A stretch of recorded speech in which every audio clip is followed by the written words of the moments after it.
부산에 살고 있는 30대입니다. 쌍꺼풀이 부담스럽게 너무 두꺼운 상태이고요. 특히 왼쪽 눈이 뻑뻑한 느낌이 자주 듭니다. 쌍꺼풀 얇아지고 싶은데 원장님 가능할까요? 가능합니다.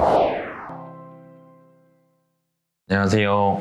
사연 읽어주는 닥터 성형외과 전문의 이승우입니다. 이번에 첫 번째 사연은 두 가지의 불편한 점을 가지고 계신 분이에요. 하나는 두꺼운 쌍꺼풀이고 하나는 눈 뜰 때 뻑뻑하고 불편하다는 점을 갖고 계신 분입니다. 설명하기 들어가기 전에 앞으로 꼭 아셔야 될 게 하나가 있는데 트리플 존이라는 개념이 있어요. 트리플은 하나, 둘, 세 가지를 얘기를 하죠. 눈에서 세 가지 층이 있거든요. 첫 번째는 전층, 주로 이제 피부, 그 다음에 눈 감는 근육. 두 번째는 지방층, 우리가 보통 얘기하는 글라이딩, 미끄럼면. 그리고 세 번째는 눈 뜨는 근육, 거근을 얘기합니다. 이 세 가지 개념은 앞으로 제가 사연을 읽어드릴 때 그 기초 지식을 바탕으로 해서 어디에 원인이 있는지를 말씀을 드릴 거고 그걸 어떻게 해결을 했는지도 보여드릴 거니까 트리플 존 잊지 마세요.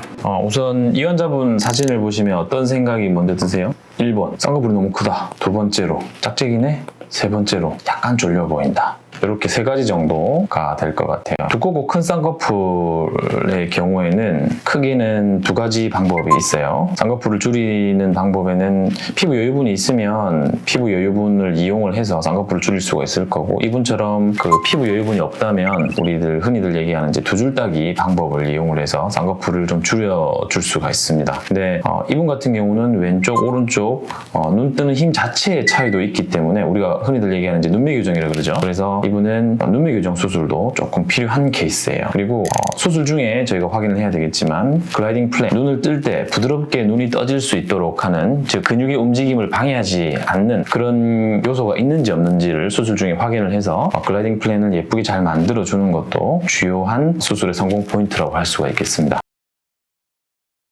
네, 달라지죠. 쌍꺼풀은 결국 이렇게 접혀 들어가는 구조인데, 접혀 들어가면서 우리가 결국 보이는 거는 쌍꺼풀의 결과적인 눈에 보이는 두께만큼만 보인단 말이에요. 근데 이제 한쪽이 힘이 좋아요. 당기는 힘이 좋아요. 그러면 많이 당겨지면 쌍꺼풀은 작게 보일 거고, 적게 당겨지면 쌍꺼풀은 더 커 보일 거예요. 그런 식으로 해서 이제 비대칭이 발생을 하게 되는데, 쌍꺼풀 디자인은 같이 되었지만 쌍꺼풀 크기 자체가 다르게 나타날 수가 있어요. 눈 뜨는 힘이 다르면. 쌍꺼풀이 크다고 눈이 큰 건 아니죠. 실제로 같은 질문을 하시는 환자분들이 많이 있습니다. 아니죠. 그거는 쌍꺼풀이 커지면 쌍꺼풀이 커지는 거예요. 눈이 커지는 게 아니고, 눈이 커지려면 실제로 절대적인 가로 길이, 즉 우리가 얘기하는 보통 앞트임, 뒤트임, 그거는 실제로 눈이 커지는 게 맞아요. 가로 길이가 길어지기 때문에. 그렇기 때문에 쌍꺼풀이 커진다면 줄의 높이는 높아질 수 있겠지만 너무 과하게 커져버리면 오히려 이제 졸린 눈이 되어서 눈 동자를 더 많이 가려버리기 때문에 졸려 보이고 작아지는 느낌이 날 수 있거든요. 모든 눈을 다 키워드리면 좋겠지만 현실적으로 한계는 있습니다. 왜냐하면 골격의 크기라든지 조건이 다 다르기 때문에 그 자기가 가진 조건 안에서 저희가 최대치를 이끌어내는 게 제가 할 수 있는 일이고 목표죠. 지금까지 사연 읽어주는 닥터 성형외과 전문의 이승우였습니다. 다음 사연에서 만날게요.